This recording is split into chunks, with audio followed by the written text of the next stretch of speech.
ही दुर्लभ है। कथा इतनी सरल और सहज से नहीं मिलती है महाराज। इस कथा को पाने के लिए देवता लोग भी तरसते हैं। भाग्योदयेन बहुजन्म समर्जितेना, भागवत जी में लिखा है, सत्संगमं च लभते पुरुषो यदा वे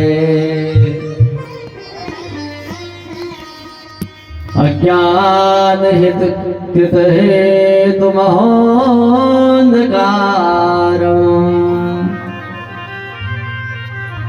भासं विदाय हि तदो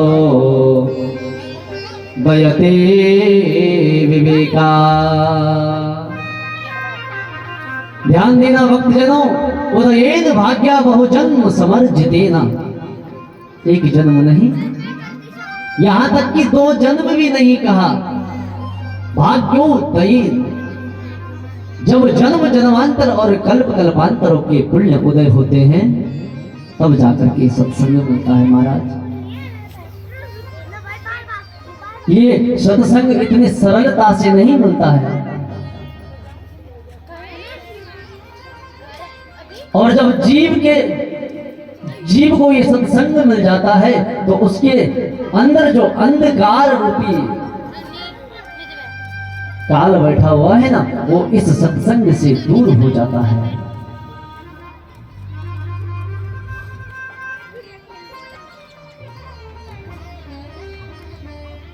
इसलिए यदि ये मनुष्य जीवन मिला है तो ये जीवन सार्थक तब है जब हम परमात्मा की भक्ति करें।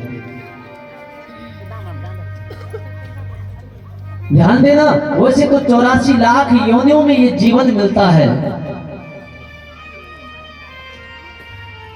और भागवत जी तो कहता है कि दुर्लभो मानुषो देही देहिनां क्षणभंगुरा तत्रापि दुर्लभं मन्ये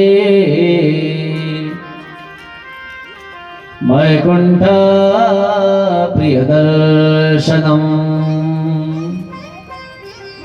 सबसे पहले क्या कहा है? दुर्लभो मानुषो देही, ये जो मनुष्य जीवन मिला है ये दुर्लभ है। 84 लाख योनियों के बाद ये मनुष्य जीवन मिलता है। और ये जो जीवन मिला है ना, ये क्षण भंगुर है। क्षण भंगुर जीवन की कलिका, कल प्रातः को जान खिले न खिले। अरे कौन जानता है कि प्रातः काल सूर्योदय हम देख सकते हैं या नहीं? जीवन जो है ना ये क्षण भंगुर है। जिस प्रकार से एक मटका होता है ना, मटका, और जब कुम्हार उस मटके को बनाता है तो अंदर हाथ लगाता है और बाहर से चोट मारता है, लेकिन वो मटका तब भी नहीं फटता है। और जैसे ही उस मटके को हाथ से छोड़ दो तो वो मटके के टुकड़े टुकड़े हो जाते हैं। ऐसी ये मानव जीवन है। पल का भरोसा नहीं है यार।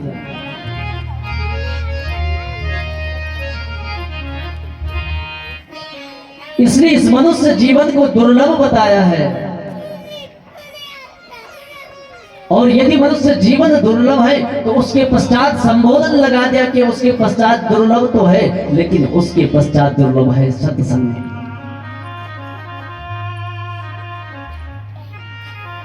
और ध्यान देना, जिस मानव के जीवन में सत्संग जुड़ा होता है ना, उस मनुष्य के ऊपर परमात्मा की अनंत कृपा होती है।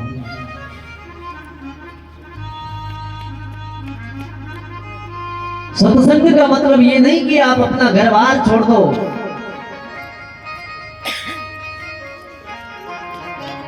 अपनी गौड़ी बाछियों पानी पिलानो छोड़ दिया।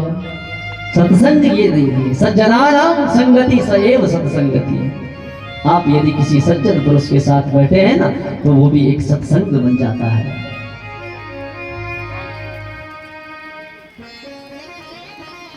मनुष्य जीवन पाकर के यदि सत्संग नहीं मिला तो मानो ये जीवन निरर्थक हो जाता है।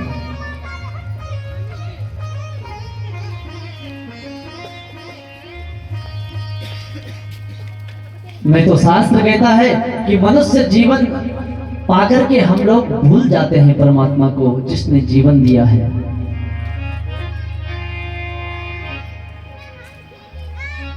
आपको पता है कि मां के गर्भ में जब उस झिल्ली के अंदर बच्चा 7 या 9 महीने का होता है तो उस विश्वामूत्र में वो बच्चा पड़ा हुआ है मां के गर्भ में। और कल्पना देखो मेरे गोविंद की, मेरे राम की, कैसे वो बच्चा मां के गर्भ में जीवित रहता है। और ये उसी परमात्मा की कृपा तो है। लेकिन जब 7 महीना या 6 महीने का हो जाता है तो 7वें महीने से वो अंदर मां के गर्भ में हिलना डुलना प्रारंभ कर देता है। और यहां तक कि अब तो उसको मां के गर्भ में जो कीड़े होते हैं वो भी उस मांस को, उसके कोमल मांस को नोचने लग जाते हैं। अब केवल वो गोविंद से प्रार्थना करता है कि प्रभु गर्भवास समम दुखम न भूतो न भविष्यति। शास्त्रों ने गर्भवास को दुख बताया है। और जब वो इधर उधर देखता है, भटकता है, लेकिन कोई नहीं दिखता है, तब केवल परमात्मा का स्मरण करता है, हे गोविंद इस गर्भवास से एक बार छुटकारा दिला दे। और यदि मैं मां के गर्भ से बाहर आ जाऊंगा ना तो तेरा इतना भजन करूंगा, इतना भजन करूंगा कि सारा जीवन लगा दूंगा।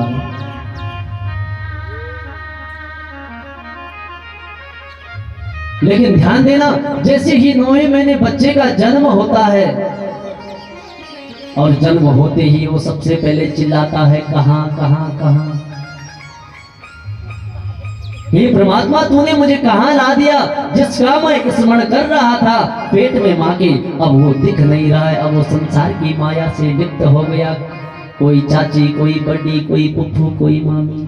और अब वो संसार के माया में फंस करके संकल्प किया था कि एक बार यदि मां के गर्भ से बाहर आऊंगा तो तेरा भजन करूंगा। लेकिन अब तो विष्णुर माया भगवते गया सम्मोहितम जगत। अब वो उस विष्णु की माया में लिप्त हो जाता है और पुनः भगवान का भजन करना छोड़ देता है। अब उसके पास समय नहीं है महाराज, अब समय नहीं है। टका कर्मा टका धर्मा टका ही परमं तपा। अब कहां जा रहा है? अर्थ का उपार्जन करना, धर्म अर्थ काम मोक्ष 4 पुरुषार्थ हैं। जीविका चलाने के लिए धन की भी आवश्यकता होती है और धन भी कमाना चाहिए। लेकिन ऐसा धन न कमाओ कि जिस धन को कमा करके तुम परमात्मा की शरणागति भूल जाओ, परमात्मा को याद करना भूल जाओ।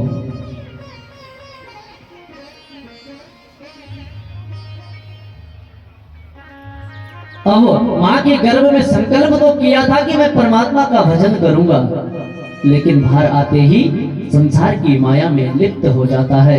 और जब संसार की माया में लिप्त हो जाता है तो अब क्या होता है?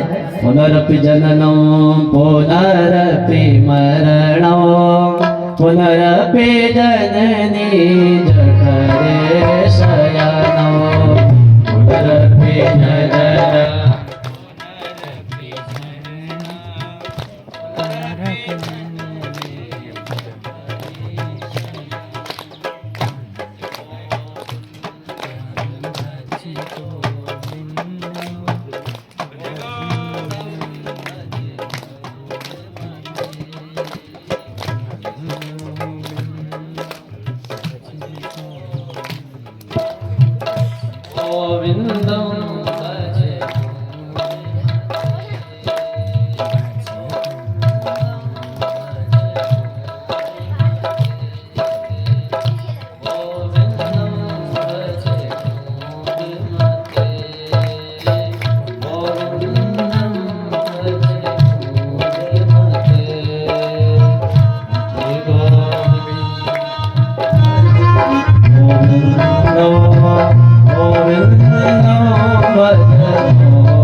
रामचंद्र भगवान की जय।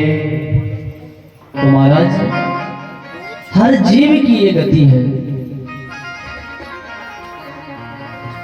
और ध्यान देना, जो मनुष्य जो जीव कहीं ना कहीं थोड़ा परमात्मा के लिए समय निकालता है, जीवन उसी का सार्थक है। हम सोचते हैं ना कि जब वृद्ध अवस्था आएगा तो भगवान का भजन करेंगे। ध्यान देना भक्तजनों, वृद्ध अवस्था आता है कि नहीं आता है, और आ भी जाए ना तो वृद्ध का तो इतना वर्णन है शास्त्रों में। अंगम गलितम पलितम मुंडम दशन विहीनम जातम तुंडम पदविदमुच्यत्यासो पिंडम भज गोविंदम गोविंदम भज मूढ़मते। आगे चर्चा आएगी ना कि वृद्ध अवस्था है क्या, और वृद्ध अवस्था एक ऐसा कड़वा सच है कि जो आता ही आता है।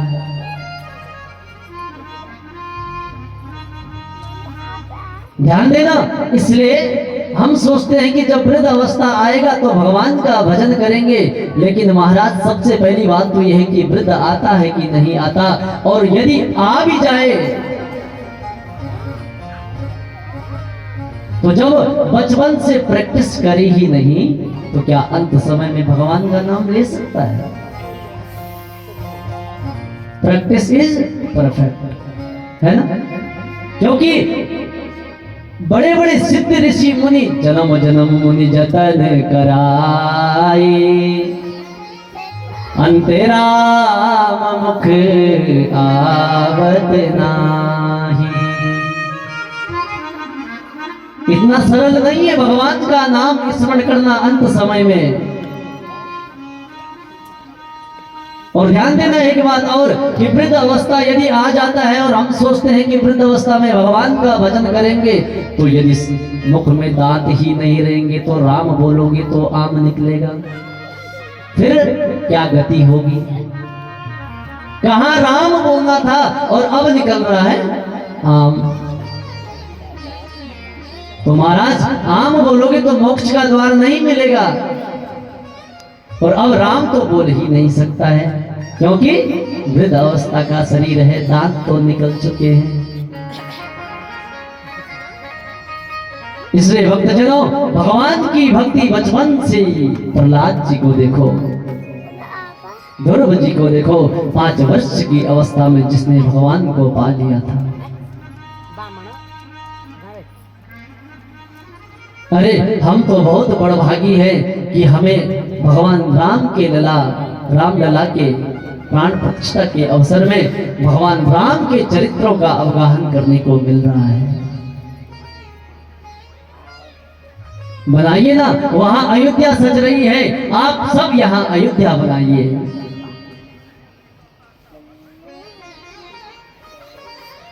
और भगवान की कथा का श्रवण करते हुए ध्यान देना, निमित्त हमेशा एक आदमी होता है, और एक ही साधे सब सदे सब साधे सब जाए। हमारे भंडारी जी ने तो टेंट लगा दिया है।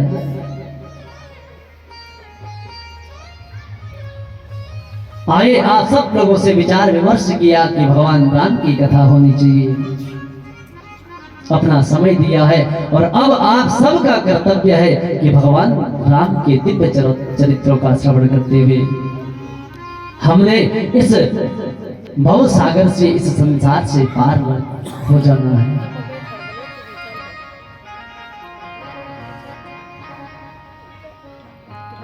इसलिए जितना ज्यादा हो सके परमात्मा की भक्ति करनी चाहिए।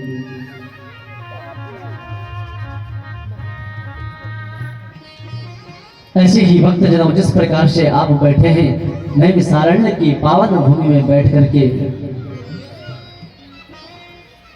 सूत जी महाराज संत 88,000 ऋषियों को कथा सुनाते हैं, और यहाँ जो है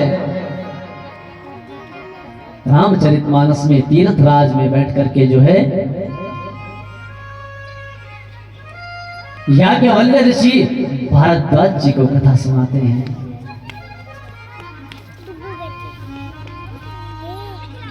और ध्यान देना, कथा श्रोता वक्ता ज्ञान निधि कथा राम के गुण।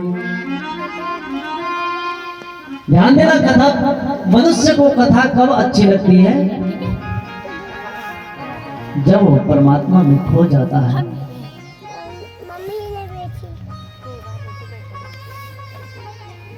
और ऐसे ही आज तीर्थराज प्रयाग में बैठ करके याज्ञवल्क्य ऋषि से भारद्वाज प्रश्न कर रहे हैं और कह रहे कि मुझे राम कथा का श्रवण कराइए। ध्यान देना भक्तजनों, राम कथा तो जीना सिखाती है। राम कथा एक ऐसी कथा है जो हमें समझाती है कि मर्यादा क्या होती है। भाई के साथ कैसा व्यवहार करना चाहिए, पुत्र के साथ कैसा व्यवहार करना चाहिए, पड़ोसी के साथ कैसा व्यवहार करना चाहिए, रिश्तेदारी के साथ कैसा व्यवहार करना चाहिए। यानी कि राम कथा हमें जीना सिखाती है। अरे पढ़ो ना भरत का चरित्र, लक्ष्मण जी का चरित्र, सीता मैया का चरित्र। हर एक चरित्र अपने आप में विलक्षण है।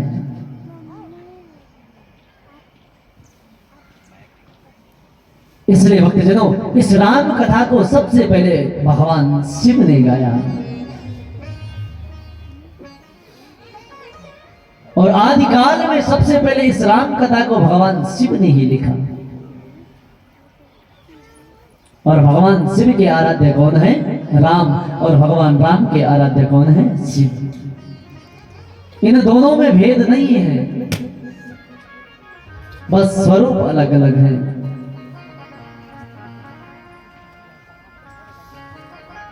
हमारे हिंदू सनातन धर्म में एक बड़ी विडंबना है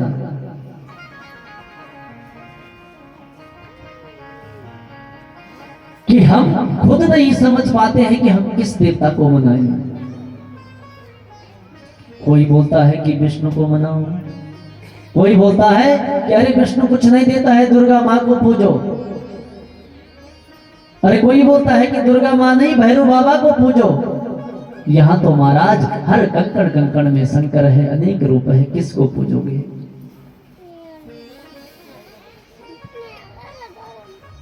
इसलिए ना हम इधर के ना उधर के रह जाते हैं।